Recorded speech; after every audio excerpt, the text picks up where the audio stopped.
नमस्कार भाइयों, पंचायत रिएक्शन में आप सभी लोगों का स्वागत है। और आज हम लेकर आए हैं प्रेमानंद महाराज जी की वीडियो।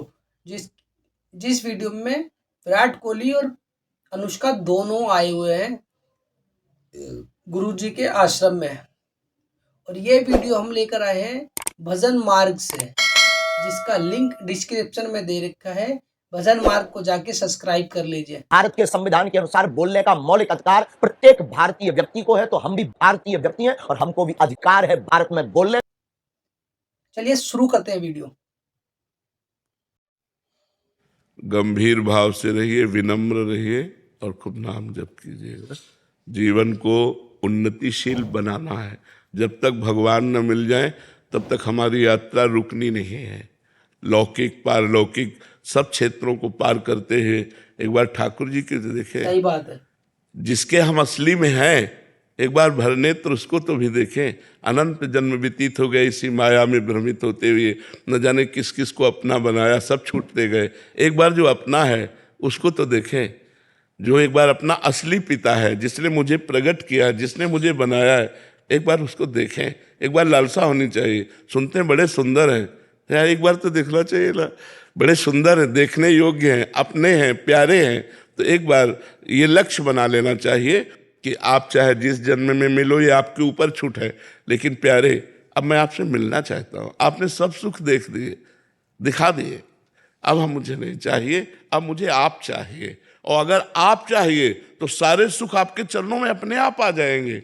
और आपसे विमुख होने पर देखो, हनुमान जी महाराज रावण से बोले कि तेरे पास सब कुछ है लेकिन विवेक नहीं। जिनके द्वारा तुझे सब कुछ मिला है उन्हीं की पत्नी का अपहरण करके तू सुख चाहता है। तो शंकर सहस विष्णु आज तो ही सकहि न राख राम कर द्रोही। हजारों शंकर हजारों विष्णु मिल जाएं तो भी तुझे भगवान राम से द्रोह करने के कारण तेरी रक्षा नहीं कर पाएंगे। और अंततो गत्वा बंदर उसकी खोपड़ी पे पैर मारते हैं। यह हाल देखकर मंदोदरी कहती है कि राम विमुख अस हाल तुम्हारा, रहा न को कुल रोवर यारा। आज जिस समय तू चलता था मैंने देखा है, दिशाओं के दिग्गज कांपते थे। आज वही रावण तेरी खोपड़ियों को बंदर लात मार रहे हैं। ये हालत भगवान से विमुख होने के कारण हुई। तो हम उन भगवान के सन्मुख हो, उन भगवान को प्राप्त करें तो मनुष्य जीवन की सफलता है। खूब आनंद पूर्वक रहो, मस्त रहो, भगवान के आश्रित रहो।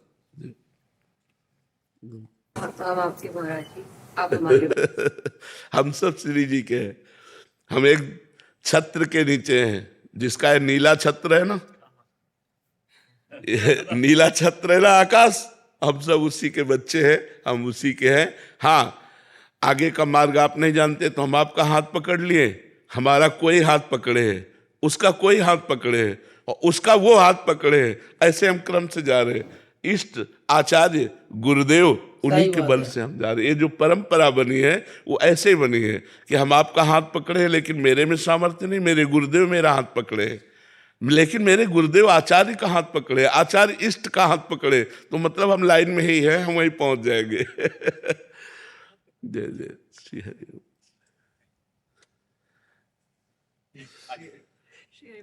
श्री हरि, खूब जाओ, मस्त रहो। अलका श्रीवास्तव जी। राधे राधे महाराज जी। महाराज जी, योगक्षेम मतलब जीवन यापन से जुड़े खर्च की चिंता बनी रहती है, इससे ऊपर उठने के लिए महाराज जी क्या करें?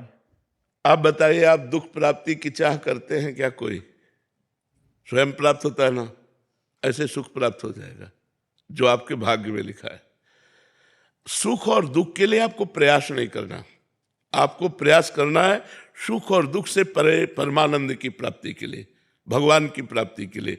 यदि आप भगवान की प्राप्ति के लिए प्रयास करते हैं तो आपको योगक्षेम की चिंता नहीं करनी पड़ेगी, क्योंकि स्वयं ठाकुर जी कह रहे हैं, अनन्यश्चिन्तयन्तो माम ये जनाः पर्युपासते तेषां नित्याभियुक्ता नाम योगक्षेमं वहाम्यहम्। जो मेरा अनन्य चिंतन करता है उसके योग और क्षेम का वाहन मैं स्वयं करता हूं।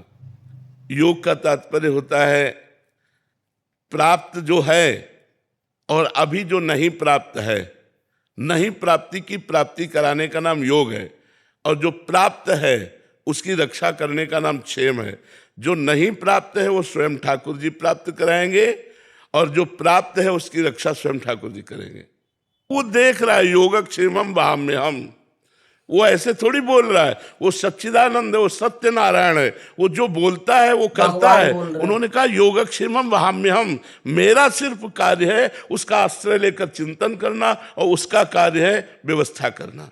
हम जब उसकी शरण में हैं तो उसकी व्यवस्था अपने आप होगी। आप चाहे गृहस्थ हो चाहे विरक्त हो, सबकी वो व्यवस्था करता है। हम आपको कैसे बताएं, वो इतना आगे से आगे देता रहता है।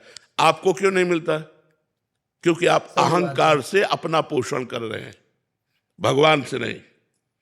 मैंने ये किया, मैं ये करूंगा। अहंकार विमूढ़ात्मा करता हमित मन्यते, तो उतना ही मिलेगा जितना आप कर रहे हो। अगर ऐसे हो गए, एक होता है गोदनामा भगवान पे जो भी है, और एक होता है निजी कमाई।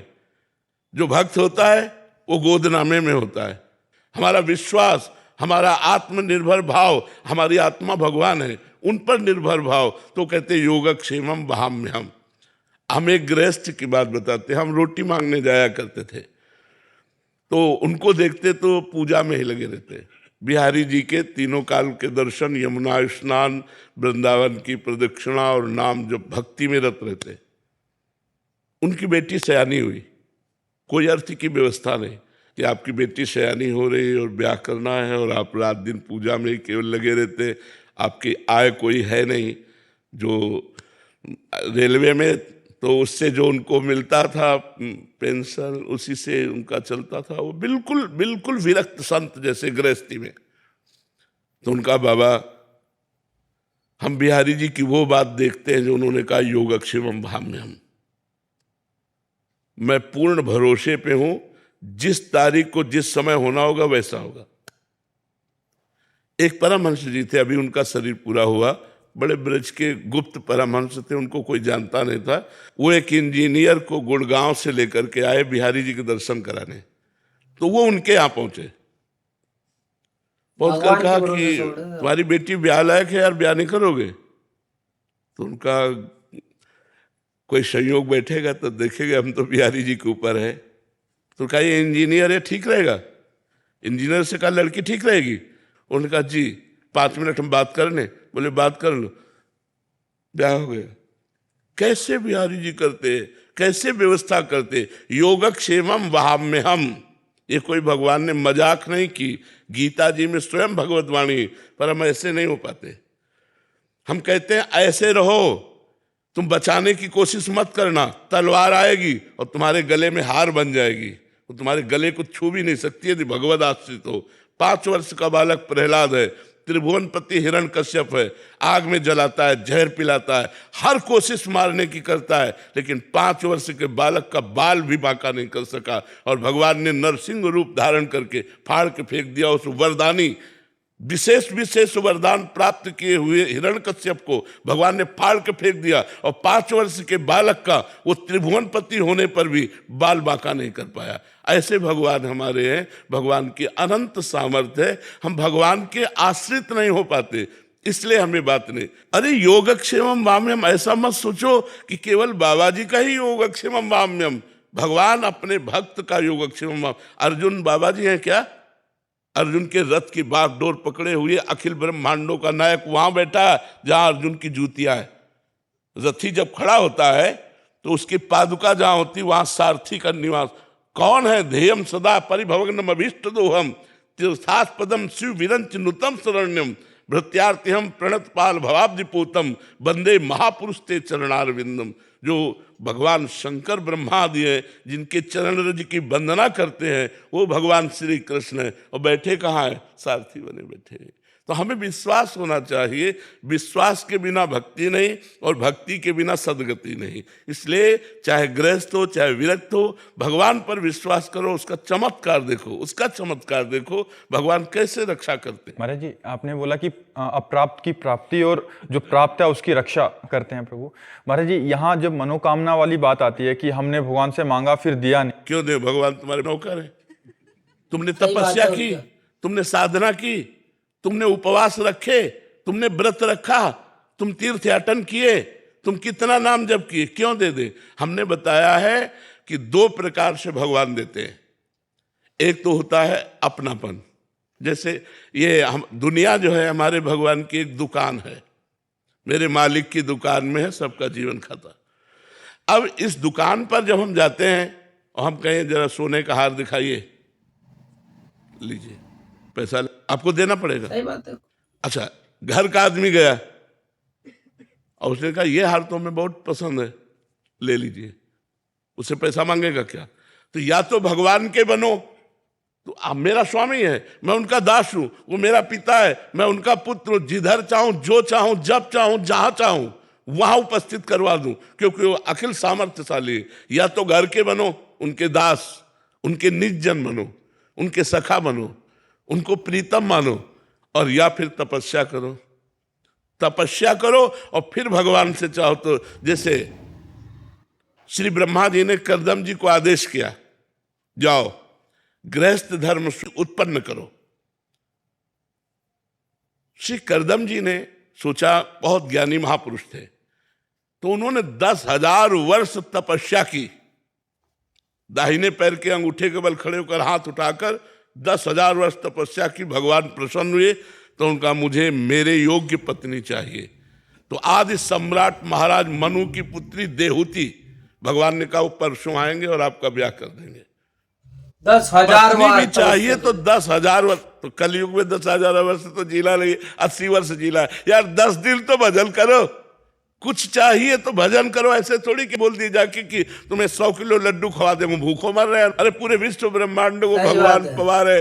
अच्छा, ये काम नौकर से कहा जाता है। मालिक को तुम नौकर समझ रहे हो कि तुम्हें 50,000 का फूल बंगला बनवा देंगे, हमारा काम कर दो, ऐसे नहीं होता। या तो इतनी तपस्या हो, आपका भजन हो, व्रत